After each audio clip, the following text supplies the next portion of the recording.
नमस्कार. आपल्या वैदिक ज्ञान मालिकेचा आज आहे 3रा दिवस. तुम्हाला माहिती आहे का, वेदांमध्ये कोणत्या देवतेचा सर्वात जास्त वेळा उल्लेख आलेला आहे? किंवा उषा कोणत्या देवतेचे नाव आहे? आजच्या या 5 प्रश्नांमधून आपण आपल्या वैदिक देवतांचे स्वरूप समजून घेणार आहोत. ऋग्वेदात सर्वात जास्त कोणत्या देवतेचा उल्लेख आलेला आहे? इंद्र. ऋग्वेदात इंद्राची 250हून अधिक सूक्ते आहेत. इंद्राला देवांचा राजा आणि पावसाचा देव मानण्यात आले आहे.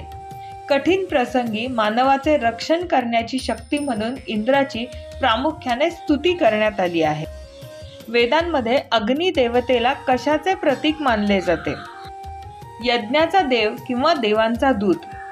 अग्नीला पुरोहित म्हटले जाते. आपण यज्ञात जी आहुती देतो ती देवांपर्यंत पोहोचवण्याचे काम अग्नी करतात. म्हणूनच त्यांना मानवाचा आणि देवांना जोडणारा दूत असे मानले जाते. विश्वाचा नियम म्हणजे ऋत सांभाळणारी देवता कोणती? ऋत म्हणजे निसर्गाचा किंवा नैतिकतेचा वैश्विक नियम. वरुण देव हे या नियमाचे रक्षक आहेत. सूर्य आणि चंद्राची गती तसेच समुद्राची मर्यादा वरुण देवांच्या नियंत्रणात असते असे वेदात सांगितले आहे. ज्ञानाची आणि वाणीची देवी कोणती? सरस्वती. ऋग्वेदात सरस्वतीला ज्ञानाची अधिष्ठात्री देवी म्हटले गेले आहे. बुद्धी आणि वाणी शुद्ध व्हावी यासाठी सरस्वती देवीची प्रार्थना केली जाते. वेदांमध्ये उषा कशाची देवता आहे? वेदांमध्ये उषा ही पहाटेची देवता आहे.